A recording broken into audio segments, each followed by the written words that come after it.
Ha, bilmayman, qay darajada odam jinni bo'lish kerakki, buncha yuzi danat qilish uchun. Qachon ko'rgansizlar odam bunaqa danat qilgan?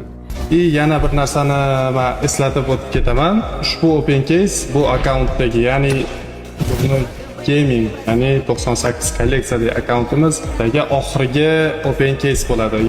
Hammaga assalomu alaykum. Sizlar bilan Durnoy Gaming da biz akkaunt sotdik. Hamma biladi, bu akkaunt bilan juda ham ko'p ishlar qildik. Shuncha auditoriya yig'dik. Va yana sizlarga bir narsani eslatib o'taman. Bu akkaunt shunchaki sotilmaydi. Nimaga bunaqa deyotganimni tez orada hammanglar bilib olasizlar. Biroz vaqt kerak va Durnoy juda ham katta comeback bilan qaytadi. Hammalarni yaxshi ko'raman.